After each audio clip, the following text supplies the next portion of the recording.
എനിക്ക് ഈ റിഫയുടെ ഉപ്പയെ കാണുമ്പോൾ ഭയങ്കര സങ്കടമാവാറുണ്ട്.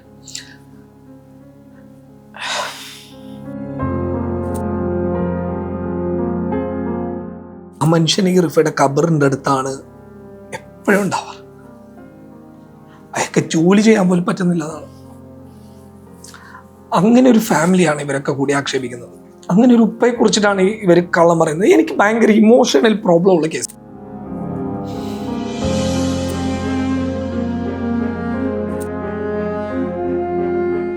റിഫയും സഫയും ഒരുപാട് ദൂരമുള്ള രണ്ടുപേരാണ്. കാരണം റിഫ ദുബായിലേക്ക് പോയത് ജീവിക്കാൻ വേണ്ടിയിട്ടാണ്. അവൾ എത്ര വേദനയോട് കൂടിയിട്ടായിരിക്കും ആത്മഹത്യ, അല്ലെങ്കിൽ അവൾ അങ്ങനെ ചെയ്തിട്ടുണ്ടെങ്കിൽ അങ്ങനെ ഒരു ക്രൈമിലേക്ക് അവൾ പോകുന്നത്.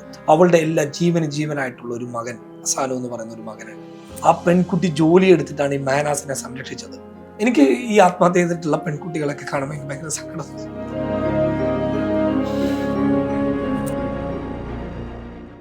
ഒരു സാഹചര്യം മനസ്സിലാവും.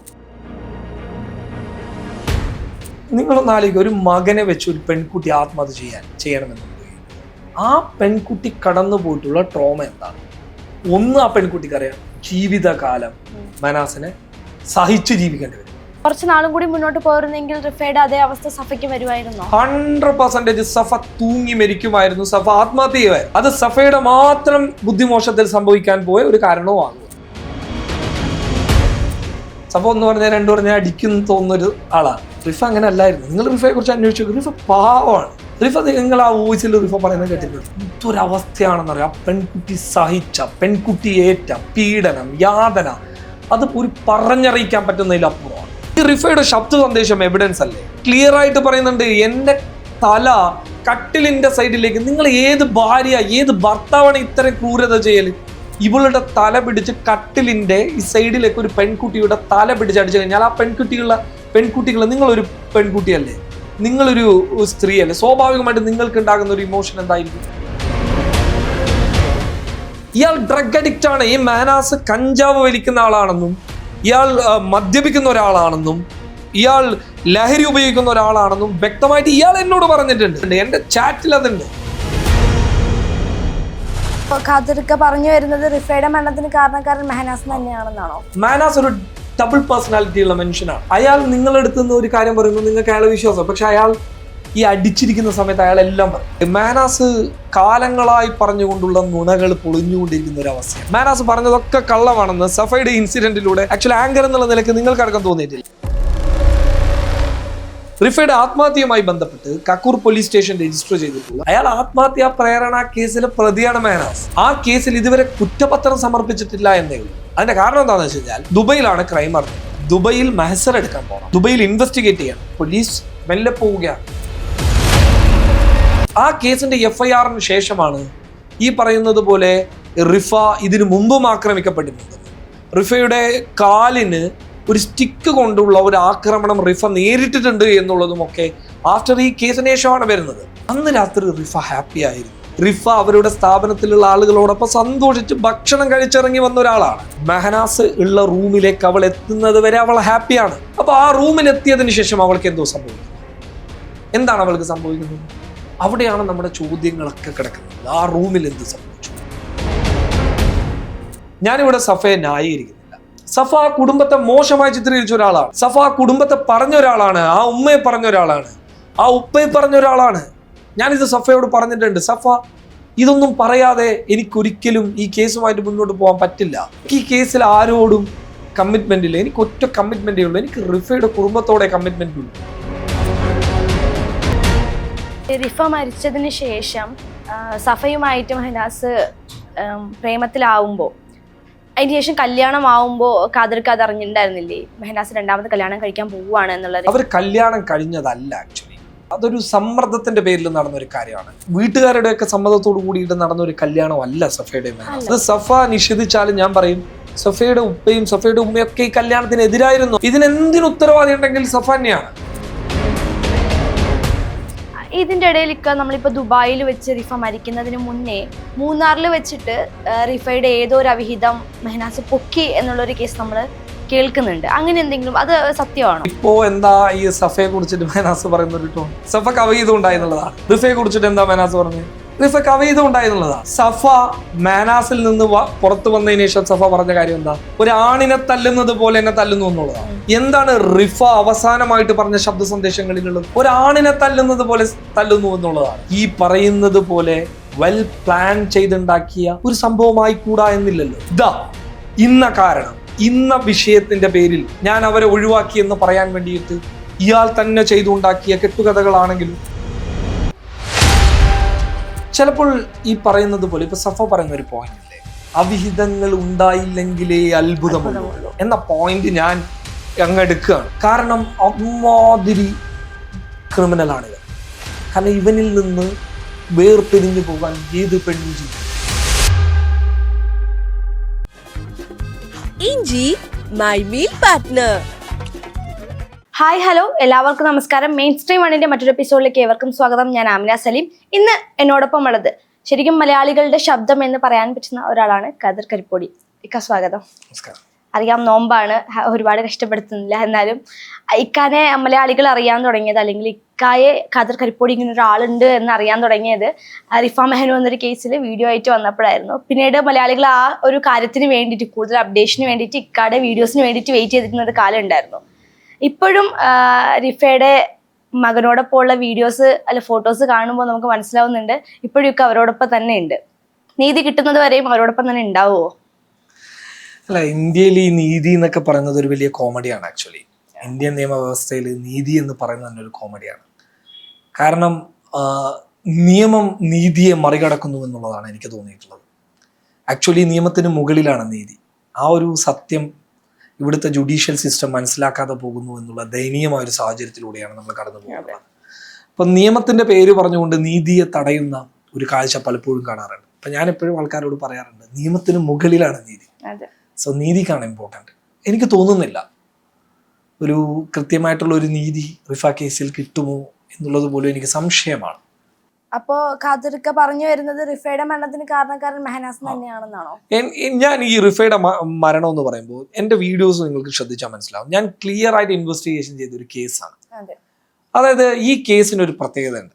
നിങ്ങളത് അന്വേഷിച്ചിട്ടുണ്ടോ എന്നുള്ളത് എനിക്കറിയില്ല. ഈ കേസിന്റെ ഏറ്റവും പ്രധാനപ്പെട്ട ഒരു കാര്യം എന്ന് പറയുന്നത്, കേരളത്തിൽ ദുബായിൽ നടന്ന ഒരു കേസിന് FIR ഇടുന്ന ആദ്യത്തെ കേസ് ചിലപ്പോൾ റിഫ കേസാണ്. അപ്പോൾ നിങ്ങളൊന്ന് ആലോചിച്ച് നോക്കൂ, ആ കേസിൽ എത്രത്തോളം പണിയെടുത്തിട്ടുണ്ടാകും എന്നുള്ളത്. ആ കേസിന്റെ പ്രാഥമിക ഘട്ടത്തിൽ പോലീസിന് ആ കേസ് അന്വേഷിക്കേണ്ട, ജില്ലാ മജിസ്ട്രേറ്റിന് ആ കേസിൽ ഇമ്പോർട്ടൻ്റ് ഇല്ല, മജിസ്ട്രേറ്റ് പോലും ആ കേസ് കൈവിട്ട കേസാണ്.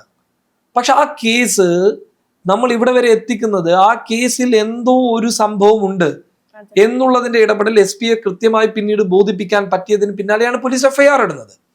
ആ കേസിന്റെ FIR-ന് ശേഷമാണ് ഈ പറയുന്നത് പോലെ റിഫ ഇതിനു മുമ്പും ആക്രമിക്കപ്പെട്ടിട്ടുണ്ടെന്നും റിഫയുടെ കാലിന് ഒരു സ്റ്റിക്ക് കൊണ്ടുള്ള ഒരു ആക്രമണം റിഫ നേരിട്ടിട്ടുണ്ട് എന്നുള്ളതും ഒക്കെ ആഫ്റ്റർ ഈ കേസിന് ശേഷമാണ് വരുന്നത്. റിഫയുടെ ആ കാലിന് പറ്റിയ പെരുക്ക് ഒരു വൈദ്യൻ പരിശോധിച്ചിട്ടുണ്ടെന്നും ആ വൈദ്യന്റെ മൊഴിയുടെ അടിസ്ഥാനത്തിലുമാണ് ഈ കേസിന്റെ ഗതിയൊക്കെ മുന്നോട്ട് പോകുന്നുള്ളത്. അപ്പൊ എത്രത്തോളം അങ്ങനെ ഒരു കേസിന് പിന്നാലെ പ്രവർത്തിച്ചിട്ടുണ്ടാകും എന്നുള്ളത് നിങ്ങൾക്ക് മനസ്സിലാക്കാൻ പറ്റുന്ന കാര്യമാണ്. പിന്നെ എന്തുകൊണ്ടാണ് ഈ കേസിന്റെ ദുരൂഹത? ആ കേസിന്റെ ദുരൂഹതയുടെ ഏറ്റവും പ്രധാനപ്പെട്ട കാര്യങ്ങളിൽ ഒന്ന് എന്ന് പറയുന്നത്, അന്ന് രാത്രി റിഫ ഹാപ്പി ആയിരുന്നു. അന്ന് രാത്രി റിഫ അവരുടെ സ്ഥാപനത്തിലുള്ള ആളുകളോടൊപ്പം സന്തോഷിച്ച് ഭക്ഷണം കഴിച്ചിറങ്ങി വന്ന ഒരാളാണ്. അവൾ ആ ഭക്ഷണം കഴിച്ചിറങ്ങി വന്നതിന് ശേഷവും ഈ പറയുന്ന മെഹനാസിനെ കോണ്ടാക്ട് ചെയ്യുന്നുണ്ട്, മെഹനാസിന് മെസ്സേജ് അയക്കുന്നുണ്ട്. സ്റ്റിൽ മെഹനാസ് ഉള്ള റൂമിലേക്ക് അവൾ എത്തുന്നത് വരെ അവൾ ഹാപ്പിയാണ്. അപ്പൊ ആ റൂമിൽ എത്തിയതിനു ശേഷം അവൾക്ക് എന്തോ സംഭവിക്കുന്നു. എന്താണ് അവൾക്ക് സംഭവിക്കുന്നത്? അവിടെയാണ് നമ്മുടെ ചോദ്യങ്ങളൊക്കെ കിടക്കുന്നത്. ആ റൂമിൽ എന്ത് സംഭവിച്ചു? ആ റൂമിൽ രണ്ട് ആൾക്കാരാണുള്ളത്. ഒന്ന് ജംഷാദ്, ഒന്ന് മെഹനാസ്, പിന്നെ ഈ പറയുന്ന റിഫ. അപ്പോൾ അവിടെ എന്ത് സംഭവിച്ചു എന്ന് പറയേണ്ട രണ്ടാളുകളിൽ ഒരാൾ ജംഷാദാണ്. അയാൾ നിർണായകമായിട്ടുള്ള ഒരു മൊഴി താമരശ്ശേരി DYSP അഷ്റഫിന്റെ സാന്നിധ്യത്തിലുള്ള പോലീസ് ഉദ്യോഗസ്ഥർക്ക് നൽകിയിട്ടുണ്ട്. ആ മൊഴി നിർണായകമാണ്. ആ മൊഴി വളരെ ക്ലിയർ ആയിട്ട് പറയുന്നുള്ള കാര്യം എന്ന് പറയുന്നത്, റിഫ അന്ന് റിഫയും മെഹനാസും പ്രശ്നമായിരുന്നു എന്നുള്ളതാണ്. അത്രയും നിർണായകമായിട്ടുള്ള ഒരു മൊഴി അവിടെ നിൽക്കുമ്പോൾ ആ മൊഴിയെ ഭേദിച്ചു കൊണ്ടുവരുന്ന തെളിവുകൾക്ക് അത്രത്തോളം ക്രെഡിബിലിറ്റി ഉണ്ടാകണം. അങ്ങനെ ഒരു ക്രെഡിബിലിറ്റി ഉള്ള ഒരു എവിഡൻസും മെഹനാസിനോ ടീമിനെ എത്തിക്കാൻ വേണ്ടി സാധിച്ചിട്ടില്ല. ദെൻ ഇപ്പോഴും അങ്ങനെ ഒരു മൊഴി കിട്ടിയിട്ടും അല്ലെങ്കിൽ അത്രയും കാര്യങ്ങൾ കിട്ടിയിട്ടും പിന്നെന്താ ഒരു കേസിന് എൻഡ് ഇല്ലാതെ വരുന്നത്? ഇതില് മെഹനാസ് കാലങ്ങളായി പറഞ്ഞുകൊണ്ടുള്ള നുണകൾ പൊളിഞ്ഞുകൊണ്ടിരിക്കുന്ന ഒരു അവസ്ഥയാണ്. അതെ, ഇപ്പോ നിങ്ങൾക്കൊക്കെ മനസ്സിലായിട്ടുണ്ടാവും മെഹനാസ് പറഞ്ഞതൊക്കെ കള്ളമാണെന്ന് സഫയുടെ ഇൻസിഡന്റിലൂടെ ആക്ച്വലി ആങ്കർ എന്നുള്ള നിലയ്ക്ക് നിങ്ങൾക്ക് അടക്കം തോന്നിയിട്ടില്ല. എല്ലാ നുണയും പൊളിഞ്ഞു. പക്ഷെ ഇവിടെ ആക്ച്വലി ഇവരൊക്കെ ശ്രമിച്ചത് എന്നെ മോശമാക്കാനാണ്, എന്നെ എങ്ങനെയെങ്കിലും കരിവാരിത്തേക്കാന്നുള്ളതാണ്. അപ്പോ എന്താണ് ഇപ്പോൾ ഇവിടെ സംഭവിച്ചുകൊണ്ടിരിക്കുന്നത്? ഇതിൽ മെഹനാസ് 2 കേസുണ്ട്. ഒന്ന്, റിഫയും മെഹനാസും വിവാഹിതരാകുന്ന സമയത്ത് റിഫക്ക് പ്രായപൂർത്തിയായിരുന്നില്ല എന്നുള്ള ഏറ്റവും പ്രധാനപ്പെട്ട പോയിന്റ് ഉണ്ട്. അതിലാണ് പോക്സോ കേസ്. ആ പോക്സോ കേസിൽ ജമാഅത്ത് കമ്മിറ്റി അടക്കം പ്രതിയാണ്, റിഫയുടെ ഉപ്പയടക്കം പ്രതിയാണ്, റിഫയുടെ ഉമ്മയടക്കം പ്രതിയാണ്, മെഹനാസ് അടക്കം പ്രതിയാണ്, മെഹനാസിന്റെ ഫാമിലി അടക്കം പ്രതിയാണ്. ആ കേസ് റിഫയുടെ ആത്മഹത്യയുമായി ബന്ധപ്പെട്ട കേസല്ല. ഇനി റിഫയുടെ ആത്മഹത്യയുമായി ബന്ധപ്പെട്ട് കക്കൂർ പോലീസ് സ്റ്റേഷൻ രജിസ്റ്റർ ചെയ്തിട്ടുള്ള, നിങ്ങൾക്ക് വേണമെങ്കിൽ അതിന്റെ FIR കോപ്പി തരാം, നിങ്ങൾക്ക് ഇവിടെ കാണിച്ചു കൊടുക്കാം. കാക്കൂർ പോലീസ് ക്ലിയർ ആയിട്ട് ഒരു 306 ആത്മഹത്യാ പ്രേരണാ കുറ്റത്തിൽ ഒരു കേസ് എടുത്തിട്ടുണ്ട്. ആ കേസാണ് നിങ്ങൾക്ക് ഇവിടെ കാണാൻ വേണ്ടി സാധിക്കുന്നത്. ഈ FIR നിങ്ങൾ പരിശോധിച്ച് നോക്കുക. ആർക്ക് വേണമെങ്കിലും ഈ FIR നമ്പർ അടിച്ച് പരിശോധിക്കാം. അയാൾ ആത്മഹത്യാ പ്രേരണാ കേസിലെ പ്രതിയാണ് മെഹനാസ്. ആ കേസിൽ ഇതുവരെ കുറ്റപത്രം സമർപ്പിച്ചിട്ടില്ല എന്നേ ഉള്ളൂ. അതിന്റെ കാരണം എന്താണെന്ന് വെച്ച് കഴിഞ്ഞാൽ ദുബൈയിലാണ് ക്രൈം നടന്നിട്ടുള്ളത്. ദുബൈയിൽ മഹസർ എടുക്കാൻ പോകണം, ദുബൈയിൽ ഇൻവെസ്റ്റിഗേറ്റ് ചെയ്യണം. പോലീസ് മെല്ലെ പോവുകയാണ്. പോലീസിന്റെ ഭാഗത്ത് നിന്നുള്ള ഏറ്റവും വലിയ ഒരു വീഴ്ച എന്ന് പറയുന്നത്, പോലീസ് ഈ പറയുന്ന 4 വർഷക്കാലമായിട്ടും ദുബായിൽ പോയി പോലീസ് അന്വേഷണം നടത്തിയിട്ടില്ല. പക്ഷെ അതേ പോലീസ് പറയുന്ന ഒരു കാര്യം എന്ന് പറയുന്നത് മെഹനാസ് ആണ് റിഫയുടെ മരണത്തിന് കാരണം എന്നുള്ളതാണ്. പോലീസ് എവിടെയും മറ്റൊരാളെയും സംശയിച്ചിട്ടില്ല. താമരശ്ശേരി DYSP നിങ്ങൾക്ക് അറിയാവുന്നതാണ്. പ്രമാദമായ കേസുകൾ അന്വേഷിച്ചിട്ടുള്ള ഒരു ഉദ്യോഗസ്ഥനാണ് അഷ്റഫ്. അതിലൊരു ഡൗട്ട് എനിക്കില്ല. പക്ഷെ അയാൾ എന്തുകൊണ്ടാണ് ഈ പറയുന്നത് പോലെ 4 വർഷക്കാലമായിട്ടും ദുബായിലേക്ക് പോവാത്തത്? എന്ത് സാങ്കേതിക പ്രശ്നമാണ് ആ കേസിലുള്ളത്? ഇതിപ്പോ ഇക്കടെ യൂട്യൂബ് ചാനലിലൂടെ പറഞ്ഞ കാര്യമാണ്. അതെ, ഈ പറഞ്ഞ കാര്യം പറഞ്ഞപ്പോൾ ഇതിന് വേണ്ടപ്പെട്ടവർ റിയാക്ട് ചെയ്യുകയോ വിളിക്കുകയോ അങ്ങനെ എന്തെങ്കിലും സാഹചര്യം ഉണ്ടായോ? ഞാൻ നിങ്ങളോട് ഒരു കാര്യം പച്ചക്ക് പറയാം. ഞാൻ വളരെ ഇമോഷണൽ കണക്ട് ആയിട്ടുള്ള ഒരു ഫാമിലിയാണ് റിഫ. എനിക്ക് ഈ പറയുന്നത് പോലെയുള്ള ഈ ഒളിച്ചോട്ടം അതുപോലെയുള്ള മഞ്ഞ കഥകളിൽ വലിയ താല്പര്യമില്ലാത്ത ഒരാളാണ് ഞാൻ. അത്തരം കേസുകൾക്ക് പിന്നാലെ പോവാത്ത ഒരാളാണ്. പക്ഷെ റിഫയുടെ മകൻ എനിക്ക് സ്വാഭാവികമായിട്ട് ഞാൻ ഭയങ്കര അറ്റാച്ചാണ്. ഞാനൊരു കേസിന്റെ ആവശ്യത്തിന് പോയതാണെങ്കിലും ഒരു വാർത്തയുടെ ആവശ്യത്തിന് പോയതാണെങ്കിലും സ്റ്റിൽ എനിക്ക് അവൻ എൻ്റെ മകനെ പോലെയാണ്. ഇപ്പൊ അസാനു, ഇപ്പൊ ആക്ച്വലി ഞാനിത് പോയിന്റിലേക്ക് വരുന്നതിന് മുമ്പ് പറയാം. അസാനു എന്ന് പറയുന്നത് എന്നെ കാത്തിരിക്കുന്ന ഒരു കുട്ടിയാണ്. അവന്റെ എല്ലാം ഞാനാണെന്ന് ഞാൻ വിശ്വസിക്കുകയാണ്. അവൻ എന്നെ കാത്തിരിക്കുന്ന ഒരു മോനാണ്. അവന് എൻ്റെ പ്രസൻസ് ആഗ്രഹിക്കുന്ന ഒരു കുഞ്ഞാണ്. ആ കുഞ്ഞുള്ള ഒരു ഫാമിലി, അവരുമായിട്ട് എനിക്ക് ഭയങ്കര ഇമോഷണൽ അറ്റാച്ച്മെന്റ് ഉണ്ടാകും. ഞാൻ ഭയങ്കര ഇമോഷണലി ഞാൻ ഭയങ്കര മോശമായിട്ടുള്ള ഒരാളാണ്. ഞാൻ ആരെങ്കിലും ആയിട്ട് ബന്ധപ്പെട്ട് കഴിഞ്ഞാൽ എനിക്ക് അയാളോട് ഭയങ്കര കണക്ഷൻ ആയിരിക്കും, ഭയങ്കര ഫീൽ ആയിരിക്കും. അപ്പം അങ്ങനെ ഒരു ഫീലുള്ള ഒരു ഫാമിലിയാണ്. അപ്പൊ അവർ ഈ കേസിന് വേണ്ടിയിട്ട് ചാവാണ്, അവർ മരിച്ചുകൊണ്ടിരിക്കുകയാണ്. ആ ഉപ്പ താമരശ്ശേരി DYSP ഓഫീസ് എന്ന് പറയുന്നത് ആ ഉപ്പയുടെ ഒരു സെക്കൻഡറി ഹോമാണ്, 2ാമത്തെ വീടാണ്.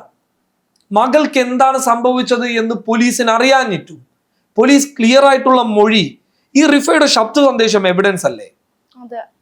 റിഫ ക്ലിയർ ആയിട്ട് പറയുന്നുണ്ട്, എൻ്റെ തല കട്ടിലിന്റെ സൈഡിലേക്ക്. നിങ്ങൾ ഏത് ഭാര്യ, ഏത് ഭർത്താവാണ് ഇത്തരം ക്രൂരത ചെയ്യല്? നമുക്ക് എൻ്റെ ഭാര്യയോട് എനിക്ക് പ്രോബ്ലം ഉണ്ടെങ്കിൽ ഞാൻ അവളോട് ഒഴിവാക്കി പോകും. ഇനി ചിലപ്പോൾ ഒരു വഴക്കുണ്ടാകും, അത് അത്രയും കഠിനമായ സ്റ്റേജിലായിരിക്കണം. പക്ഷെ ഇവളുടെ തല പിടിച്ച് കട്ടിലിന്റെ ഈ സൈഡിലേക്ക് ഒരു പെൺകുട്ടിയുടെ തല പിടിച്ച് അടിച്ചു കഴിഞ്ഞാൽ ആ പെൺകുട്ടികളെ നിങ്ങളൊരു പെൺകുട്ടിയല്ലേ, നിങ്ങളൊരു സ്ത്രീയല്ലേ, സ്വാഭാവികമായിട്ട് നിങ്ങൾക്ക് ഉണ്ടാകുന്ന ഒരു ഇമോഷൻ എന്തായിരിക്കും? ഒരു ഭർത്താവ് അങ്ങനെ ചെയ്തു കഴിഞ്ഞാൽ ആ ഭർത്താവിനോട് പെണ്ണിനുള്ള സമീപനം എന്തായിരിക്കും? ഇയാൾ ഡ്രഗ് അഡിക്റ്റ് ആണ്. ഈ മെഹനാസ് കഞ്ചാവ് വലിക്കുന്ന ആളാണെന്നും ഇയാൾ മദ്യപിക്കുന്ന ഒരാളാണെന്നും ഇയാൾ ലഹരി ഉപയോഗിക്കുന്ന ഒരാളാണെന്നും വ്യക്തമായിട്ട് ഇയാൾ എന്നോട് പറഞ്ഞിട്ടുണ്ട്. മെഹനാസ് എന്നോട് പറഞ്ഞിട്ടുണ്ട്, എന്റെ ചാറ്റിൽ അതുണ്ട്. അപ്പൊ ഇങ്ങനെയുള്ള ഒരാൾ ഒരു പെൺകുട്ടിയെ ഉപദ്രവിക്കില്ലേ? കഞ്ചാവ്, ഡ്രഗ്സ് എന്ന് പറയുന്നത് എന്താണ്? ഒരാളുടെ സമനിലയിൽ മാറ്റമുണ്ടാക്കുന്ന ഒരു അവസ്ഥയാണ്. അല്ലെങ്കിൽ ഈ ഗവൺമെന്റ് അതിനെ നിരോധിക്കില്ല. മദ്യം ഒരു മനുഷ്യനെ മയക്കുമെന്ന് പറയുന്നതിന്റെ കാരണം എന്താണ്? മദ്യം ഒരു മനുഷ്യന്റെ സമനില തെറ്റിക്കും. അങ്ങനെ ഒരു കൃത്യമായ മനോനിലയില്ലാത്ത, കൃത്യമായി പറഞ്ഞു കഴിഞ്ഞാൽ രാത്രികാലങ്ങളിൽ മൈൻഡ് മാറുന്ന ഒരാൾ, അയാൾ ആരെയും ഉപദ്രവിക്കും, ആരെയും എന്തും ചെയ്യും. ചിലപ്പോൾ രാവിലെ കഴിഞ്ഞാൽ അയാളുടെ മനോനിലയിൽ മാറ്റമുണ്ടാകും. ചെയ്തതൊക്കെ തെറ്റാണെന്ന് അയാൾക്ക് ബോധ്യവും ഉണ്ടാകാം. പക്ഷെ രാവിലെകളിൽ അത് ചിന്തിച്ചിട്ട് കാര്യമില്ല. രാവിലെകളിൽ നിങ്ങൾ നല്ല മനുഷ്യനായിട്ട് കാര്യമില്ല.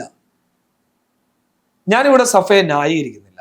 ഈ കേസിന് ഈ പറയുന്ന ഉപ്പയും ടീമും ഒക്കെ പോകുന്ന സമയത്ത് സഫ കുടുംബത്തെ മോശമായി ചിത്രീകരിച്ച ഒരാളാണ്. സഫ കുടുംബത്തെ പറഞ്ഞ ഒരാളാണ്, ആ ഉമ്മയെ പറഞ്ഞ ഒരാളാണ്, ആ ഉപ്പയെ പറഞ്ഞ ഒരാളാണ്. ഞാനിത് സഫയോട് പറഞ്ഞിട്ടുണ്ട്. സഫ, ഇതൊന്നും പറയാതെ എനിക്കൊരിക്കലും ഈ കേസുമായിട്ട് മുന്നോട്ട് പോകാൻ പറ്റില്ല. സഫ എന്നെ പറഞ്ഞ ഒരാളാണ്. 6 പീഡന കേസിലെ 6 റൈപ്പ് കേസിലെ ഒരു പ്രതിയോട് എനിക്കെതിരെ സംസാരിച്ച ഒരാളാണ് സഫ. എനിക്ക് ഈ കേസിൽ ആരോടും കമ്മിറ്റ്മെന്റ് ഇല്ല. എനിക്ക് ഒറ്റ കമ്മിറ്റ്മെന്റേ ഉള്ളൂ. എനിക്ക് റിഫയുടെ കുടുംബത്തോടെ കമ്മിറ്റ്മെന്റ് ഉള്ളൂ. എനിക്ക് വേറെ ആരോട് കമ്മിറ്റ്മെന്റിലേക്ക് പോകേണ്ട ആവശ്യമില്ല എന്ന് ഞാൻ ഉറച്ചു തറപ്പിച്ച് വിശ്വസിക്കുന്ന ഒരാൾ. ഈ റിഫ മരിച്ചതിന് ശേഷം സഫയുമായിട്ട് മെഹനാസ് പ്രേമത്തിലാവുമ്പോൾ, അതിന് ശേഷം കല്യാണം ആവുമ്പോൾ കാദർക്ക് അത് അറിഞ്ഞിട്ടുണ്ടായിരുന്നില്ലേ മെഹനാസ് 2ാമത് കല്യാണം കഴിക്കാൻ പോവുകയാണ് എന്നുള്ളൊരു കാര്യം? അല്ല, എനിക്കത് ആദ്യഘട്ടത്തിലൊന്നും അറിഞ്ഞിരുന്നില്ല എന്നുള്ളതാണ്. കല്യാണം കഴിഞ്ഞത് അറിഞ്ഞിരുന്നു. കല്യാണം കഴിഞ്ഞത് ഞാൻ അറിഞ്ഞു. അവർ കല്യാണം കഴിഞ്ഞതല്ല. ആക്ച്വലി അവർ കല്യാണം കഴിഞ്ഞതല്ല. അതൊരു സമ്മർദ്ദത്തിന്റെ പേരിൽ നടന്ന ഒരു കാര്യമാണ്. ഈ വീട്ടുകാരുടെയൊക്കെ സമ്മതത്തോടു കൂടിയിട്ട് നടന്ന ഒരു കല്യാണമല്ല സഫയുടെയും മെഹനാസിന്റെ. അത് സഫ നിഷേധിച്ചാലും ഞാൻ പറയും, സഫയുടെ ഉപ്പയും സഫയുടെ ഉമ്മയൊക്കെ ഈ കല്യാണത്തിന് എതിരായിരുന്നു. സഫയുടെ കുടുംബം എതിരായിരുന്നു, അവരൊക്കെ എതിരായിരുന്നു. ഇവളുടെ ഒറ്റ വാശിയിലാണ് ഈ മെഹനാസിനെ കിട്ടിയത്. ഇതിനെന്തിനു ഉത്തരവാദി ഉണ്ടെങ്കിൽ സഫ തന്നെയാണ്.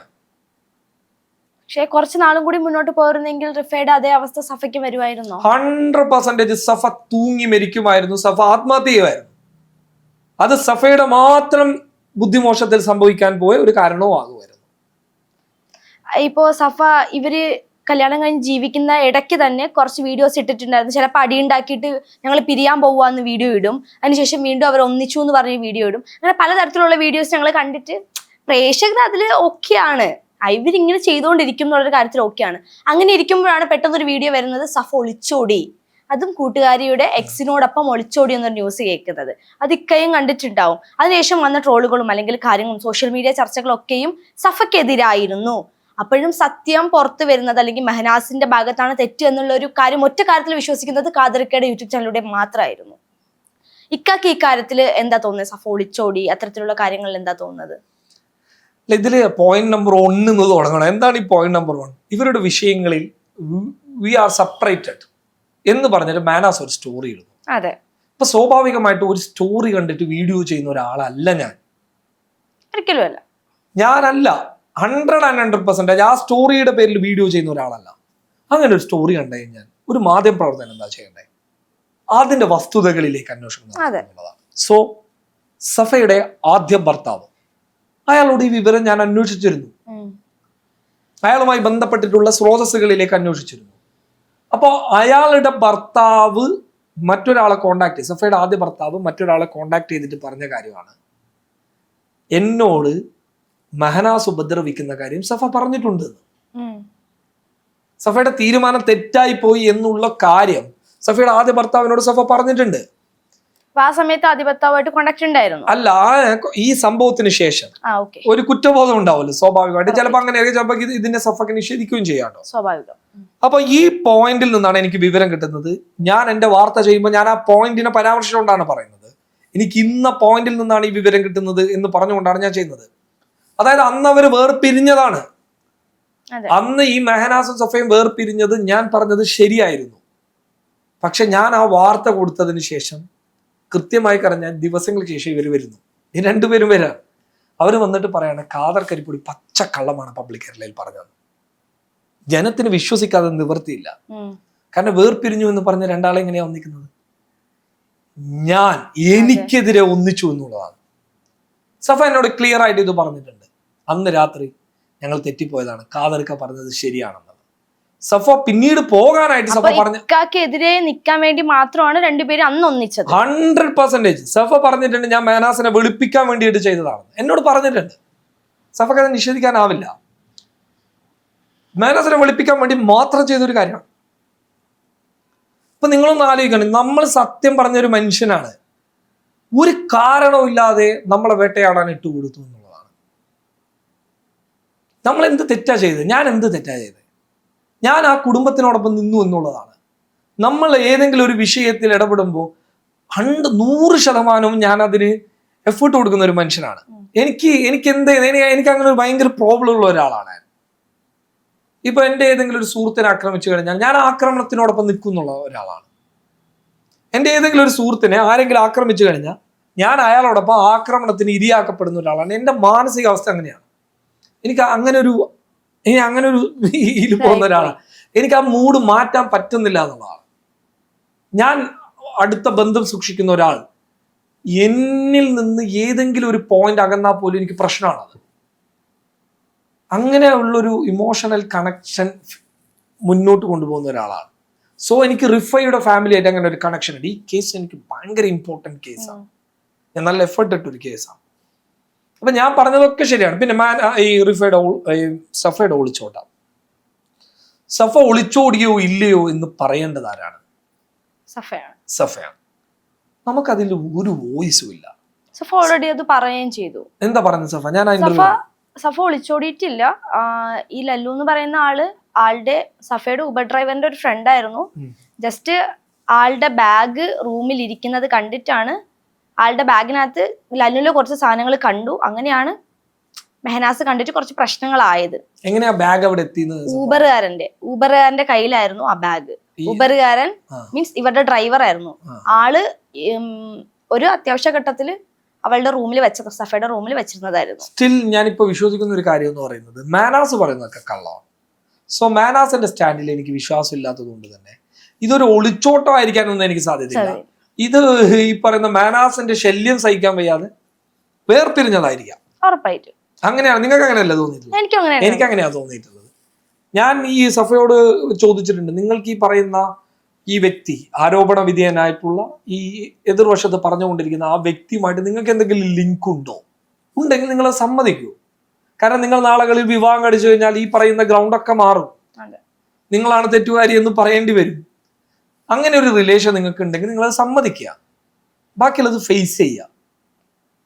ഓൾറെഡി ഒളിച്ചോടിയ ചെക്കൻ ലല്ലു എന്ന് പറയുന്ന ആളുടെ എക്സ് ഗേൾഫ്രണ്ട്, അതായത് ഫസ്മിന എന്ന് പറയുന്ന ഒരു പെണ്ണുമായിട്ട് ഇവർ ഫ്രണ്ട്സ് ആയിരുന്നു, സഫയും ഫസ്മിനയും. മുമ്പ് തന്നെ ഫസ്മിനയും ഈ എക്സും തമ്മിൽ വേർപിരിഞ്ഞപ്പോൾ സഫയെ കൊണ്ട് മെസ്സേജ് അയപ്പിച്ചിട്ടുണ്ട് എന്നുള്ള കഥയും പലതായിട്ട് വരുന്നുണ്ട്. അത് സഫയും പറയുന്നുണ്ട്. അങ്ങനെ എവിടെയൊക്കെയോ എന്തൊക്കെയോ കണക്ഷൻസ് ഉള്ളതല്ലാതെ അവർ തമ്മിൽ ഒളിച്ചോടാൻ ഒരു സാഹചര്യം ഇല്ല. ഈ പറയുന്ന മഞ്ഞ കഥകളിലേക്ക് പോകാൻ എനിക്ക് താല്പര്യമില്ല. ഞാൻ സഫയോട് പറഞ്ഞിട്ടുണ്ട്, നിങ്ങൾ ഈ പറയുന്ന ഒളിച്ചോട്ട കഥ, ഈ മഞ്ഞ കഥ എനിക്ക് താല്പര്യമില്ലാത്ത സബ്ജക്റ്റാണ്. ഞാൻ ഇതൊക്കെ ഒരു വ്യക്തിപരമായിട്ടുള്ള ഒരാളുടെ പേഴ്സണൽ സ്പേസിലൂടെ കടന്നു പോകുന്ന കഥകളാണ്. ഞാൻ മാനാസിനോട് പറഞ്ഞിട്ടുണ്ട്, എനിക്ക് റിഫയിലേക്ക് എത്തിപ്പെടാൻ പറ്റുന്ന ഒരു ഒരു പോയിന്റ്, അത് മാത്രമാണ് സഫ. അതിനപ്പുറത്ത് എനിക്ക് ഈ സഫ എന്ന് പറയുന്ന ഒരാളോട് യാതൊരു കണക്ഷനും ഇല്ല, യാതൊരു കമ്മിറ്റ്മെന്റും. ഇപ്പൊ ഈ ഒരു കേസിന് ശേഷം, അതായത് സഫയും മെഹനാസും പിരിച്ചതിന് ശേഷം സഫ ഖാദർക്കായെ കോണ്ടാക്ട് ചെയ്തോ? ഇങ്ങോട്ട് കോണ്ടാക്ട് ചെയ്തതാണ്? എന്നെ ഇങ്ങോട്ടേക്കാണ് കോണ്ടാക്ട് ചെയ്തത്. അതിന് മുൻപ് എന്നെ കോണ്ടാക്ട് ചെയ്തിട്ടുണ്ടായിരുന്നു. അതിന് മുമ്പ് കോണ്ടാക്ട് ചെയ്തത് എനിക്കെതിരായിട്ട് കോണ്ടാക്ട് ചെയ്തതാണെന്നുള്ളത്. നിങ്ങൾ പറയുന്നതൊക്കെ പച്ചക്കള്ളമാണ്, നിങ്ങൾ പറയുന്നതൊക്കെ മോശമാണ് എന്നുള്ളതാണ് സഫ പറഞ്ഞത്. പക്ഷെ അതേ സഫ ഇപ്പൊ പറയാണ് ഖാദർക്ക് പറഞ്ഞതൊക്കെ അന്ന് ശരിയായിരുന്നു. മാനാസും ഞാനും തർക്കത്തിൽ ഏർപ്പെടുമ്പോൾ ഞാൻ മാനാസിനോട് പറയുമായിരുന്നു, ഖാദർക്കയാണ് ശരി, ഖാദർക്ക പറഞ്ഞതാണ് ശരി, ഖാദർക്കയോട് ഞാൻ ഇത് പറയും എന്ന് സഫ പറയുമായിരുന്നു. ഞാൻ ഇന്നത്തെ കാലത്ത് പെൺകുട്ടികൾ മോശമൊന്നുമല്ല, പെൺകുട്ടികൾ വെൽ പ്ലാൻ ചെയ്ത് ട്രാപ്പ് ചെയ്യുന്ന പലതരത്തിലുള്ള ഇത്തരം ട്രാപ്പുകളുടെ കേസ് പറയുമ്പോൾ ഞാൻ അടക്കം ഇരയാക്കപ്പെട്ടിട്ടുള്ള കേസുകളുണ്ട്. അപ്പൊ ഇത്തരം സംഭവങ്ങളൊക്കെ സമൂഹത്തിൽ സംഭവിക്കുന്ന കാര്യങ്ങളാണ്. ഞാൻ 100% പെൺകുട്ടികളുടെ ഭാഗത്ത് നിൽക്കുന്ന ഒരാളൊന്നും അല്ല. ഈ മെഹനാസ് ഏതെങ്കിലും കേസിൽ പ്രതിയാണോ? മാനാസ് പ്രായപൂർത്തിയാകുന്നതിന് മുൻപ് എനിക്ക് നാട്ടിൽ നിന്ന് കിട്ടിയ ഒരു ഇൻഫർമേഷൻ വെച്ച് അയാൾ ജുവൈനൽ ജസ്റ്റിസിന്റെ പരിധിയിൽ നിൽക്കുന്ന ഒരു ക്രൈമിന്റെ ഭാഗമായിരുന്നു, ഒരു മോഷണമായിരുന്നു എന്നുള്ളതാണ്. ഒരു വാഹനവുമായി ബന്ധപ്പെട്ട ഒരു കേസാണ്. അതിന്റെ എവിഡൻസ് ഒന്നുമില്ല, പക്ഷെ അത് അയാൾക്ക് പോലും സമ്മതിക്കാതിരിക്കാൻ പറ്റില്ല എന്നുള്ളതാണ്. ഇതിന്റെ ഇടയിൽ നമ്മളിപ്പോ ദുബായിൽ വെച്ച് റിഫ മരിക്കുന്നതിന് മുന്നേ മൂന്നാറിൽ വെച്ചിട്ട് റിഫയുടെ ഏതോ ഒരു അവിഹിതം മെഹനാസ് പൊക്കി എന്നുള്ളൊരു കേസ് നമ്മൾ കേൾക്കുന്നുണ്ട്. അങ്ങനെ എന്തെങ്കിലും അത് സത്യമാണോ? ചിലപ്പോ ഈ പറയുന്നതൊക്കെ ഇപ്പോ എന്താ ഈ സഫയെ കുറിച്ചിട്ട് മെഹനാസ് പറയുന്ന ഒരു ടോൺ? സഫ കവീതം ഉണ്ടായെന്നുള്ളതാണ്. റിഫയെ കുറിച്ചിട്ട് എന്താ മെഹനാസ് പറഞ്ഞത്? റിഫ കവീതം ഉണ്ടായെന്നുള്ളതാണ്. സഫ മാനാസിൽ നിന്ന് പുറത്തു വന്നതിന് ശേഷം സഫ പറഞ്ഞ കാര്യം എന്താ? ഒരാണിനെ തല്ലുന്നത് പോലെ എന്നെ തല്ലുന്നു എന്നുള്ളതാണ്. എന്താണ് റിഫ അവസാനമായിട്ട് പറഞ്ഞ ശബ്ദ സന്ദേശങ്ങളിലുള്ളത്? ഒരാണിനെ തല്ലുന്നത് പോലെ തല്ലുന്നു എന്നുള്ളതാണ്. സ്വാഭാവികമായിട്ടും ഇതൊക്കെ ഈ പറയുന്നത് പോലെ വെൽ പ്ലാൻ ചെയ്തുണ്ടാക്കിയ ഒരു സംഭവമായി കൂടാ എന്നില്ലല്ലോ. നാളകളിൽ നിന്ന് ഇവർ എന്നിൽ നിന്ന് വേർപിരിഞ്ഞു പോയി കഴിഞ്ഞാൽ, ആ വേർപിരിഞ്ഞതിൽ നിന്ന് ജനങ്ങൾ എന്നോട് എന്തെങ്കിലും ഒരു ചോദ്യം ചോദിച്ചു കഴിഞ്ഞാൽ, ഇന്ന കാരണം, ഇന്ന വിഷയത്തിന്റെ പേരിൽ ഞാൻ അവരെ ഒഴിവാക്കി എന്ന് പറയാൻ വേണ്ടിയിട്ട് ഇയാൾ തന്നെ ചെയ്തുണ്ടാക്കിയ കെട്ടുകഥകളാണെങ്കിലും അങ്ങനെ സംശയിച്ചുകൂടെ? ഖാദർക്ക് ഇപ്പൊ ഇത്രയും അന്വേഷിച്ച കേസിന്റെ അത്രയും ഡീറ്റെയിൽ ആയിട്ട് പോയതിനു ശേഷം ഇത്തരത്തിലുള്ള കാര്യങ്ങൾ കേൾക്കുമ്പോൾ ഇക്കാട് ഒരു കണ്ടുപിടിച്ചതിൽ നിൽക്കാക്ക് എന്താ മനസ്സിലാവുന്നത്? ചിലപ്പോൾ ഈ പറയുന്നത് പോലെ ഇപ്പൊ സഫ പറയുന്ന ഒരു പോയിന്റ് ഇല്ലേ, അവിഹിതങ്ങൾ ഉണ്ടായില്ലെങ്കിലേ അത്ഭുതമുള്ളൂ എന്ന പോയിന്റ് ഞാൻ അങ്ങ് എടുക്കുകയാണ്. ഞാനത് ഉൾക്കൊള്ളുകയാണ്. കാരണം അമ്മാതിരി ക്രിമിനലാണ് ഇവൻ. കാരണം ഇവനിൽ നിന്ന് വേർപിരിഞ്ഞു പോകാൻ ഏത് പെണ്ണും ചിന്തിക്കും. നിങ്ങൾ ഈ വിഷയത്തിന്റെ എല്ലാ ഫാക്ട് മനസ്സിലാക്കിയല്ലേ? നിങ്ങളുടെ ഭർത്താവായിരുന്നു മെഹനാസ് എങ്കിൽ നിങ്ങൾ എന്ത് ചെയ്യുമായിരുന്നു? ഞാനെന്തെങ്കിലും ചട്ടിയെടുത്ത് തലക്കടിച്ചാണ്, എനിക്കറിയാൻ പാടില്ല. അയാൾ ഉപേക്ഷിക്കുമായിരുന്നോ? ഉറപ്പായിട്ടും. നിങ്ങൾ ഒരു ഇന്റർവ്യൂ ചെയ്ത ഒരു വ്യക്തി എന്നുള്ള നിലയ്ക്ക് നിങ്ങൾക്ക് ഡാറ്റ തരാതെ നിങ്ങൾ ആ വിഷയം വിശ്വസിക്കില്ല. ഒരിക്കലുമില്ല. ആ ഡാറ്റ കണ്ടപ്പോ എനിക്ക് തോന്നിയിട്ടുള്ള ഒരു കാര്യമാണ്, ഒരു പെണ്ണും അവന്റെ അടുത്ത് നിൽക്കില്ല. ഉറപ്പായിട്ടും നിൽക്കില്ല. പിന്നെ ഇവൻ എന്തും ചെയ്യും. ഇവൻ നമ്മുടെ സോഷ്യൽ മീഡിയ ഹാക്ക് ചെയ്യും, നമ്മളുമായി ബന്ധപ്പെട്ട് തെറ്റിദ്ധാരണകൾ പകർത്താൻ ശ്രമിക്കും. ചിലപ്പോൾ മനഃപൂർവ്വം ഇവൻ തന്നെ ഒരു ഹണി ട്രാപ്പ് ഒരുക്കുന്നുണ്ടാകാം. വളരെ മോശമായ ചിന്തകളിലുള്ള ഒരാളാണ്. അതിനുവേണ്ടി റിഫയെ ഉപയോഗിച്ചതാവാം, ഒരു ഹണി ട്രാപ്പിന് വേണ്ടി റിഫയെ ഉപയോഗിച്ചതാവാം, എന്തോ ആയിരിക്കാം. പക്ഷെ ഞാൻ അറിയുന്ന റിഫ, ഞാൻ പഠിച്ച റിഫ, ഞാൻ കേട്ട റിഫ എനിക്കൊരിക്കലും അങ്ങനെ ചെയ്യുമെന്ന് തോന്നുന്നില്ല. അങ്ങനെയാണെങ്കിൽ ഇപ്പം അതേ ഒരു വേയിലൂടെ ആയിരിക്കില്ലേ സഫയും കടന്നു പോയിട്ടുണ്ടാവുക.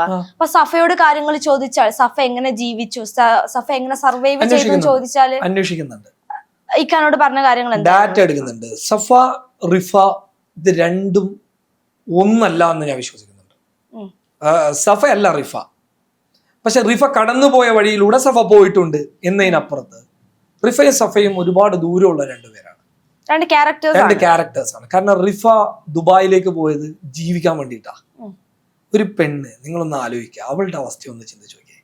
അവൾ എത്ര വേദനയോട് കൂടിയിട്ടായിരിക്കും ആത്മഹത്യ, അല്ലെങ്കിൽ അവൾ അങ്ങനെ ചെയ്തിട്ടുണ്ടെങ്കിൽ അങ്ങനെ ഒരു ക്രൈമിലേക്ക് അവൾ പോകുന്നത്. അവളുടെ എല്ലാ ജീവനായിട്ടുള്ള ഒരു മകൻ, അസാനു എന്ന് പറയുന്ന ഒരു മകനുണ്ട്. അങ്ങനെ ഒരു മകൻ അവിടെ ഉണ്ട്. ആ പെൺകുട്ടി ഈ നാട്ടിൽ നിന്ന് പോയത് ജീവിക്കാൻ വേണ്ടിയിട്ട് പോയതാ. ആ പെൺകുട്ടി ജോലി എടുത്തിട്ടാണ് ഈ മാനാസിനെ സംരക്ഷിച്ചത്. അപ്പൊ അങ്ങനെ പോയൊരു പെൺകുട്ടി പെട്ടെന്നൊരു സുപ്രഭാതത്തിൽ ആത്മഹത്യ ചെയ്യണമെന്നുണ്ടെങ്കിൽ അവൾക്ക് അവളുടേതായിട്ടുള്ള ഒരു കാരണം ഉണ്ടാവും.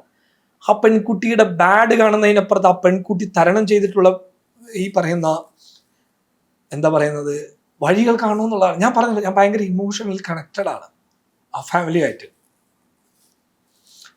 എനിക്ക് ഈ ആത്മഹത്യ ചെയ്തിട്ടുള്ള പെൺകുട്ടികളൊക്കെ കാണുമ്പോൾ എനിക്ക് ഭയങ്കര സങ്കടം.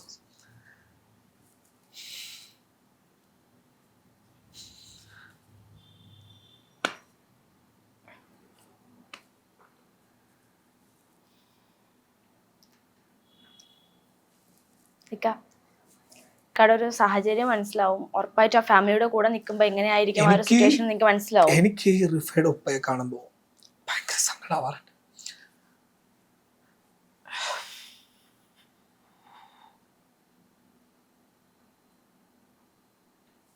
അതിന്റെ കാരണം എന്താന്ന് വെച്ച് കഴിഞ്ഞാല് ആ മനുഷ്യൻ ഈ റിഫയുടെ ഖബറിന്റെ അടുത്താണ് എപ്പോഴും ഉണ്ടാവാറ്. അയാൾക്ക് ജോലി ചെയ്യാൻ പോലും പറ്റുന്നില്ല. അങ്ങനെ ഒരു ഫാമിലിയാണ് ഇവരൊക്കെ കൂടി ആക്ഷേപിക്കുന്നത്. അങ്ങനെ ഒരു ഉപ്പയെ കുറിച്ചിട്ടാണ് ഇവർ കള്ളം പറയുന്നത്. എനിക്ക് ഭയങ്കര ഇമോഷണൽ പ്രോബ്ലം ഉള്ള കേസാണ്. ഞാൻ നിങ്ങളോട് ആദ്യം പറഞ്ഞല്ലോ, എനിക്ക് ഈ കേസ് ഭയങ്കര ഇമോഷണലിയുള്ള കേസാണ്. അതിന്റെ കാരണം ഇതൊക്കെ തന്നെയാണ്. എനിക്ക് അവരെൻ്റെ ഫാമിലിയാണ്, അവരെൻ്റെ കുടുംബമാണ്. ഇപ്പൊ എൻ്റെ കുടുംബത്തിൽ നടന്നൊരു ക്രൈം പോലെയാണ് ഞാൻ ഇത് അന്വേഷിക്കുന്നത്. ഇതല്ല എന്ന് വരുത്തി തീർക്കാൻ അവർ ശ്രമിക്കുകയാണ്. എനിക്കറിയില്ല, എനിക്ക് ഇവരാരും അറിയില്ല. ഇതിൽ ആരോപണം ഉന്നയിക്കുന്ന ഒരാള് പരിശുദ്ധമായ റമദാനാണ്. ഞാൻ 5 വക്ത് നിസ്കരിക്കുന്ന ഒരു മനുഷ്യനാണ്, ഞാൻ നോമ്പ് നോക്കുന്ന ഒരു മനുഷ്യനാണ്. ഞാൻ നോമ്പ് നോക്കി നിന്നിട്ട് പറയാണ്, എനിക്ക് ഒരാളെയും ഈ റിഫ കേസിന് മുമ്പ് ഒരാളെ എനിക്ക് അറിയില്ല. പക്ഷെ ഈ റിഫ കേസുമായി ബന്ധപ്പെട്ട് കാസർഗോഡ്, റിഫ മരിക്കുന്നതിന് മുമ്പേ കാസർഗോഡ് പോലീസ് സ്റ്റേഷനിൽ ഇതുമായി ബന്ധപ്പെട്ടിട്ടുള്ള പരാതികൾ നിൽക്കുന്നുണ്ട്. നിങ്ങൾ നേരത്തെ പറഞ്ഞ ആ മൂന്നാർ കേസുമായി ബന്ധപ്പെട്ട് കാസർഗോഡ് പോലീസിൽ അന്ന് ആ കേസ് ഹാൻഡിൽ ചെയ്ത CA അജിത് കുമാർ, അയാളോട് ചോദിച്ചതിന് ശേഷമാണ് ഞാൻ ഈ വിഷയത്തിൽ ഇടപെടുന്നത്. എങ്ങനെയൊക്കെ ഈ വിഷയത്തിന്റെ ക്രെഡിബിലിറ്റി നമുക്ക് പരിശോധിക്കാൻ പറ്റും, അതൊക്കെ ചെയ്തിട്ടുണ്ട്. മാനാസ് ഒരു ഡബിൾ പേഴ്സണാലിറ്റി ഉള്ള മനുഷ്യനാണ്.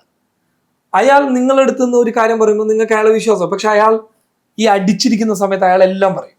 നിങ്ങളൊന്ന് ആലോചിക്കുക, ഒരു മകനെ വെച്ച് ഒരു പെൺകുട്ടി ആത്മഹത്യ ചെയ്യണമെന്നുണ്ട് എങ്കിൽ ആ പെൺകുട്ടി കടന്നു പോയിട്ടുള്ള ട്രോമ എന്താണ്? ഒന്ന്, ആ പെൺകുട്ടിക്ക് അറിയാം ജീവിതകാലം മഹനാസിനെ സഹിച്ച് ജീവിക്കേണ്ടി വരും. പക്ഷെ സഫ റിഫയെ പോലെയല്ല. സഫ കുറച്ചും കൂടി ബോൾഡാണ്. സഫ എന്ന് പറഞ്ഞാൽ 2 പറഞ്ഞാൽ അടിക്കുന്നു തോന്നുന്നൊരു ആളാണ്. റിഫ അങ്ങനെ അല്ലായിരുന്നു. നിങ്ങൾ റിഫയെ കുറിച്ച് അന്വേഷിച്ചു, റിഫ പാവമാണ്. റിഫ, നിങ്ങൾ ആ വോയിസിൽ റിഫ പറയുന്നത് കേട്ടിട്ടുണ്ടോ? എന്തൊരവസ്ഥയാണെന്നറിയാം. ആ പെൺകുട്ടി സഹിച്ച, പെൺകുട്ടി ഏറ്റ പീഡനം, യാതന, അത് ഒരു പറഞ്ഞറിയിക്കാൻ പറ്റുന്നതിലപ്പുറമാണ്. ഈ മാനാസിന്റെ ഉപ്പയുണ്ടല്ലോ, അയാൾ ഒരു തങ്കം പോലത്തെ മനുഷ്യനായിട്ടാണ് എനിക്ക് തോന്നിയത്. മാനാസിന്റെ ഉപ്പ, അയാൾ ചിലപ്പോൾ എനിക്കെതിരെയും ഗതികേട് കൊണ്ട് പറഞ്ഞിട്ടുണ്ടാകും, പക്ഷെ അയാൾ ഒരു തങ്കം പോലത്തെ മനുഷ്യനാണ്. മാനാസിന്റെ നാട്ടിൽ അന്വേഷിച്ചു കഴിഞ്ഞാൽ അയാളെ കുറിച്ച് നല്ലത് പറയാത്ത മനുഷ്യന്മാരുണ്ടായില്ല. മാനാസിന്റെ നാട്ടിലെ ചെറുപ്പക്കാർ പറഞ്ഞു, ഞങ്ങൾ അവനെ പിടിച്ചടിക്കാത്തതിന്റെ ഒറ്റ കാരണം ആ ഉപ്പയാണ്. അയാൾ നല്ല മനുഷ്യനാണ്.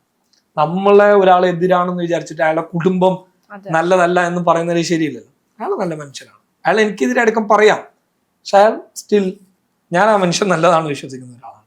അയാൾ റിഫയെ സംരക്ഷിച്ചിട്ടുണ്ട്. മാനാസിന്റെ ക്രൂരമായ ആക്രമണങ്ങളിൽ റിഫയെ സംരക്ഷിച്ചത് അയാളാണ്. അയാൾക്ക് സൗണ്ട് ഇല്ല ആ ഫാമിലിയിൽ. അയാളെ സൗണ്ട് കട്ട് ചെയ്തിരിക്കുകയാണ് അവർ. അതേപോലെ തന്നെ ആ കുടുംബത്തിൽ നല്ലവരൊക്കെ ഉണ്ട്. നമ്മൾ ആ കുടുംബത്തിലേക്ക് പോകണ്ട. മാനാസ് എന്ന് പറയുന്ന ഒരാൾ ചെയ്യുന്നൊരു ക്രൈമിൽ അയാളുടെ കുടുംബം എന്ത് വിളിച്ചു? ഇപ്പൊ ലാസ്റ്റ് ആയിട്ട് ഇപ്പൊ നമ്മളുടെ ചുറ്റുമുള്ള അല്ലെങ്കിൽ ഈ ഒരു ജനറേഷനിലുള്ള കുട്ടികളോട് അല്ലെങ്കിൽ സ്ത്രീകളോട് ഇക്കടെ ഒരു ഇത്രയും നാളത്തെ അനുഭവം എന്ന രീതിയിൽ എന്തായിരിക്കും പറയാനുള്ളത്? ഇപ്പം എൻ്റെ പ്രായക്കാരോടായാലും, ഇനി കല്യാണം കഴിക്കാൻ പോകുന്നവരായോടായാലും, പ്രേമിക്കുന്നവരോടായാലും. എനിക്ക് ആദ്യം പറയാനുള്ളത്, നിങ്ങൾ ലഹരി ഉപയോഗിക്കരുത്. ആണായാലും പെണ്ണായാലും. പണ്ട് നമ്മൾ ആണുങ്ങളെ പറയാറുള്ളൂ, ആണായാലും പെണ്ണായാലും നിങ്ങൾ ലഹരി ഉപയോഗിക്കരുത്. കേവലം ഒരു സിഗരറ്റ് പോലും ഉപയോഗിക്കരുത് എന്നാണ്. പലപ്പോഴും ആൾക്കാർ പറയാറുണ്ട് സിഗരറ്റ് അല്ലേ, പിന്നീട് കഞ്ചാവല്ലേ എന്നായിപ്പോ. കാരണം MDM വന്നതുകൊണ്ട് കഞ്ചാവായി, മുമ്പ് കഞ്ചാവ് ഉള്ളതുകൊണ്ട് സിഗരറ്റ് അല്ലേ എന്നായി. MDM മദ്യപിക്കുന്നതും ഡ്രഗ്സ് യൂസ് ചെയ്യുന്നതും അല്ല നിങ്ങളുടെ ജീവിതം എന്നുള്ളത് നിങ്ങൾ പഠിക്കുക. അതല്ല ലഹരി. നിങ്ങൾ വളർന്നു വന്ന് നിങ്ങളുടെ നാടിന്, നിങ്ങളുടെ കുടുംബത്തിന്, എസ്പെഷ്യലി നിങ്ങളെ കഷ്ടപ്പെട്ട് വളർത്തുന്ന നിങ്ങളുടെ ഉപ്പക്ക്, നിങ്ങളുടെ ഉമ്മക്ക്, നിങ്ങളുടെ അച്ഛൻ്റെ അമ്മക്ക് ആത്മാഭിമാനത്തോട് കൂടിയിട്ട് 4 ആളുകളോട് പറയാൻ പറ്റണം, അതെൻ്റെ മോനാണെന്ന് പറയാൻ പറ്റണം. ആടെ നിങ്ങൾ ജയിച്ചു. അവർ ഈ ലോകത്ത് നിന്ന് വിട പറഞ്ഞു പോകുമ്പോൾ ആത്മാഭിമാനത്തോടെ അവർക്ക് പറയാൻ വേണ്ടി പറ്റണം, എൻ്റെ മകൻ, എൻ്റെ കുടുംബം സന്തോഷവാനാണ്, ഞാൻ ഈ ലോകത്ത് ഏറ്റവും സന്തോഷവാനായി യാത്ര പോകുന്നതെന്ന് പറയാൻ പറ്റണം. എനിക്ക് എൻ്റെ ഉപ്പയെ അങ്ങനെ യാത്രയാക്കാൻ പറ്റിയ ഒരാളാണ്. ഈ ഫാമിലി എന്നൊക്കെ പറയുന്നതില്ലേ ഭയങ്കര ഇമോഷണൽ കണക്റ്റാണ്. ഞാൻ ഒരു കാര്യം പറഞ്ഞു നിർത്താം. ഇപ്പം ഞാൻ എൻ്റെ ഉപ്പ അവസാനം ഹോസ്പിറ്റലിലുള്ള സമയത്ത്, അന്ന് ഇലക്ഷൻ ടൈമാണ്, ഭയങ്കര പീക്ക് ലെവലിൽ പ്രചരണം നടന്നുകൊണ്ടിരിക്കുന്ന സമയം, ഞാൻ ഓഫീസിൽ നിന്നുകൊണ്ടിരിക്കുകയാണ്. അപ്പോൾ ഉപ്പ കോവിഡ് നടക്കുന്ന സമയത്ത് ഞങ്ങൾക്ക് മാംഗ്ലൂർ പോകാൻ പറ്റില്ല. ഞങ്ങൾ കാസർഗോഡുകാരുടെ ഏറ്റവും വലിയ പ്രശ്നം എന്താ അറിയോ? ഞങ്ങളെ കേരളം എഴുതി തള്ളിയ നാടാണ്. ഞങ്ങൾ അവിടെ ഗവൺമെന്റ് സംവിധാനങ്ങളില്ല, സ്വകാര്യ മേഖലകളുള്ളത് മംഗലാപുരത്താണ്. എൻ്റെ ഉപ്പ എനിക്ക് മംഗലാപുരം എത്തിക്കാൻ പറ്റുന്നില്ല, ക്രിട്ടിക്കൽ സ്റ്റേജ്. അപ്പോൾ മംഗലാപുരത്ത് നിന്ന് ഒരു ഡോക്ടറെ ഞങ്ങൾ പർച്ചേസ് ചെയ്യാം. ഇപ്പം ഞങ്ങൾക്ക് ആ സാമ്പത്തിക നിലയുള്ളത് കൊണ്ട് പറ്റി, ഇല്ലാത്തവൻ എന്ത് ചെയ്യും? അവിടെയാണ് മെഡിക്കൽ കോളേജിന് വേണ്ടി ഞാൻ സമരം ചെയ്തത്. ഇല്ലാത്തവൻ എവിടെ പോകും? 30 ലക്ഷവും 40 ലക്ഷം രൂപ ചികിത്സിക്കാൻ വന്നാൽ അവൻ്റെ വീട് വിൽക്കേണ്ടി വരും. അവൻ എവിടെ പോകും? നിങ്ങളൊന്ന് ചിന്തിച്ചു നോക്കിയേ. അവൻ ഒറ്റ വഴിയേ ഉള്ളൂ, വീട് വിൽക്കുക, അല്ലെങ്കിൽ സ്വന്തം ആത്മാഭിമാനം പറ്റി യാചിക്കുക വീഡിയോയിലൂടെ വന്നിട്ട്. ഈ അവസ്ഥ ഉണ്ടാവരുതെന്നുള്ളതുകൊണ്ടാണ് ഞങ്ങൾ മെഡിക്കൽ കോളേജിന് വേണ്ടി സമരം ചെയ്തത്. ഇപ്പം എനിക്ക്, എൻ്റെ ഫാമിലിക്ക്, എൻ്റെ ബ്രദറിന് അത്തരം സാമ്പത്തിക അവസ്ഥ ഉള്ളതുകൊണ്ട് ഞങ്ങൾ പർച്ചേസ് ചെയ്തിട്ട് ഒരു ഡോക്ടറെ എത്തിച്ചു. ഉപ്പയെ ചികിത്സിച്ചു. പക്ഷെ ഉപ്പയെ ചികിത്സിക്കുന്നതിൻ്റെ ഇടയിൽ അപകടം വന്നു. അപ്പം ലാസ്റ്റ് ടൈമിൽ ഉപ്പ മരിക്കുന്നതിന് മണിക്കൂറുകൾക്ക് മുമ്പാണെന്ന് തോന്നുന്നു, അപ്പം ഞാനും ഉപ്പൻ്റെ അടുത്ത് ഇരുന്നിട്ടുണ്ട്. അപ്പം ഞാനിങ്ങനെ ഉപ്പനോട് ഇങ്ങനെ പറഞ്ഞു. ഉപ്പനോട് പറഞ്ഞു, നീ നിന്റെ ഉമ്മാനെ നല്ല രീതിയിൽ നോക്കണം കാതറെ. കാരണം എൻ്റെ ഉമ്മ ഒരു മെന്റലി ഡിസ്റ്റർബ്ഡ് ആണ് ആള്, മാനസികാരോഗ്യ പ്രശ്നമുള്ള ഒരാളാണ്. പറഞ്ഞു, നീ നിന്റെ ഉമ്മാനെ നല്ല രീതിയിൽ നോക്കണം, അതൊരു പാവമാണ്. ഉപ്പാക്ക് എന്തോ ഒരു സംതിങ് ഉണ്ട്, എന്തോ ഒരു സൂചന ചിലപ്പോ ഒക്കെ വരാം.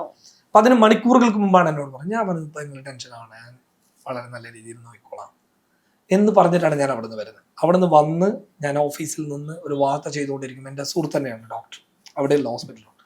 അവൻ എന്നെ വിളിച്ചിട്ട് പറഞ്ഞു, ഇമ്മീഡിയറ്റ്ലി ഒന്ന് വരണമെന്ന് പറഞ്ഞു. അപ്പം അവൻ വിയർത്ത് കുളിച്ച് നിൽക്കുക. അവൻ മാക്സിമം ട്രൈ ചെയ്ത്, അതായത് ഒരു ഡോക്ടറുടെ വസ്ത്രം ഞാൻ അങ്ങനെ വിയർത്ത് കാണുന്ന ആദ്യമായിട്ട് മാക്സിമം ട്രൈ ചെയ്തിട്ടുണ്ട്. അവർ കിട്ടിയില്ല. പക്ഷെ ഞാൻ ഭയങ്കര ഇമോഷണലി ഡൗൺ ആയി. എനിക്കൊന്നും ചെയ്യാൻ പറ്റുന്നില്ല, എനിക്ക് മുന്നോട്ടുള്ള കാര്യങ്ങളൊന്നും ഒരു മാസക്കാലം ഞാൻ ഡൗൺ ആണ്. എനിക്കൊന്നും ചെയ്യാൻ പറ്റുന്നില്ല. വാർത്തയൊക്കെ ഞാൻ എങ്ങനെയൊക്കെയോ ചെയ്തു എന്നൊക്കെ പറയാം. അങ്ങനെയൊക്കെയാണ് എൻ്റെ ആ സാഹചര്യം കടന്നുപോയത്. എനിക്ക് ഉറക്കത്തിൽ ഉപ്പാനെ ഓർമ്മ വരുന്നു, ഞാൻ ഞെട്ടി ഉണരുന്നു. ഇതൊക്കെയാണ് എൻ്റെ അവസ്ഥ ആക്ച്വലി ഉണ്ടായിരുന്നത്. അപ്പം ഞാൻ നിങ്ങൾ ഫാമിലിക്ക് വേണ്ടിയിട്ട് നിൽക്കുക, നിങ്ങൾ നിങ്ങളുടെ ഫാമിലിക്ക് വേണ്ടിയിട്ട് നിൽക്കുക. അവർ നിങ്ങളെ കഷ്ടപ്പെട്ട് വളർത്തിയ ആളാണ്, നിങ്ങൾ ഇത്രയും വളർത്തി ഇതുവരെ ആക്കിയ ഒരാളാണ്. നിങ്ങളൊന്ന് ആലോചിച്ച്, ഞാൻ എൻ്റെ വൈഫിൻ്റെ ഗർഭകാലം കണ്ടിട്ടുണ്ട്. ഞാൻ അവളുടെ നിലവിൽ അവൾ അനുഭവിക്കുന്ന അവസ്ഥ ഞാൻ കണ്ടിട്ടുണ്ട്. കുഞ്ഞ് രാത്രി 2 മണിക്ക് എണീക്കും. ഇപ്പം ഞാനിങ്ങനെ എണീക്കുമ്പോൾ നിങ്ങൾ കിടക്കുന്നു പറയും. ഇത്രയും ത്യാഗം ചെയ്തിട്ടാണ് നമ്മളെ വളർത്തുന്നത്. അവരുടെ എഫേർട്ട്, അവരുടെ ത്യാഗമാണ് ഞാൻ ഇവിടെ ഇരുന്ന് സംസാരിക്കുന്നത്. നമ്മളെ ഉമ്മയും മക്കളൊക്കെ പ്രശ്നങ്ങളുണ്ടാവും, നമ്മളൊക്കെ പ്രശ്നങ്ങളുണ്ടാവും. പക്ഷെ ആ പ്രശ്നങ്ങൾക്ക് അപ്പുറത്ത് അവിടെ ഒരു ബോണ്ട് ഉണ്ടാവും. നിങ്ങൾ അവരാഗ്രഹിക്കുന്നതൊക്കെ കൊടുക്കണം. ഇതാണ് ലൈഫ്. അല്ലാതെ ഈ പറയുന്നത് പോലെ എന്തിൻ്റെയൊക്കെ പിന്നാലെ പോവുക, ലഹരിക്ക് പിന്നാലെ പോവുക. കുടുംബത്തെ തിരിച്ചറിയുക. കണ്ണിന് വെള്ളമൊക്കെ വന്നല്ലോ. കുടുംബത്തെ തിരിച്ചറിയുക, അതല്ലാതെ വേറെ വഴിയില്ല. ലാസ്റ്റ് എന്ന് പറയുന്ന ഫാമിലിയാണ്. നിങ്ങൾ അവരോടൊപ്പം നിൽക്കുക. അവരല്ലാതെ വേറൊരാൾ നിങ്ങൾക്ക് ഉണ്ടാവില്ല. ഞാൻ ഭയങ്കര ഹാപ്പിയാണ്. ഞാൻ എൻ്റെ കുടുംബവും എൻ്റെ ഫ്രണ്ട്സൊക്കെ എൻ്റെ കുടുംബമാണ്. എൻ്റെ വീട്ടിൽ എൻ്റെ വൈഫില്ലെങ്കിൽ എൻ്റെ വീട്ടിലേക്ക് കറി കൊണ്ടുവരുന്നതും അവരുണ്ടാക്കിയ വീട്ടിൽ നിന്ന് കൊണ്ടുവരുന്നതും ഒക്കെ എൻ്റെ ഫ്രണ്ട്സാണ്. ഞാൻ നിങ്ങൾക്ക് ഇപ്പോൾ ഒരു വീഡിയോ കാണിച്ചു തരാം. എൻ്റെ ഉമ്മക്ക് ഭക്ഷണം കൊണ്ടു കൊടുക്കുന്നത് ഫ്രണ്ട്സാണ്. ഇങ്ങനെ ഒരു ബോണ്ട് ക്രിയേറ്റ് ചെയ്യുക, നല്ല ഫ്രണ്ട്സിനെ ഉണ്ടാക്കുക. ഞാൻ ഈ സഫയോട് പറഞ്ഞൊരു കാര്യമാണ്, ഈ ഉഡായിപ്പ് ടീമിനെ ഒഴിവാക്കുക. നിനക്ക് എന്നെ തകർക്കണമെന്നുണ്ടെങ്കിൽ നീ എന്നോട് പേഴ്സണലി പറഞ്ഞാൽ മതിയായിരുന്നു, മിണ്ടാതിരിക്കാൻ നമുക്ക് പറ്റുമായിരുന്നു. പക്ഷെ നിങ്ങൾ ഈ ഉഡായിപ്പിലേക്ക് പോവാണ്. വാശിയും വീറും ഒക്കെ നമ്മളെ ഒരു പരിധി വരെ നാശത്തിലേക്ക് കൊണ്ടെത്തിക്കും. നല്ലതിന് വേണ്ടി ആയിക്കോട്ടെ, അത്രേ ഉള്ളൂ. ഓക്കെ, അപ്പം ഒരുപാട് സന്തോഷം. ഇപ്പൊ തന്നെ ഒരുപാട് സമയം നോമ്പ് കുറിക്കാൻ നമുക്ക് സമയമായി. ഞാൻ പോകുന്ന വഴി ഇവിടെ കയറണം. അതെ, അപ്പൊ ഒരുപാട് സന്തോഷം ഇത്രയും നേരം സംസാരിച്ചതിൽ. Happy to see you and happy to talk to you. Thank you so much.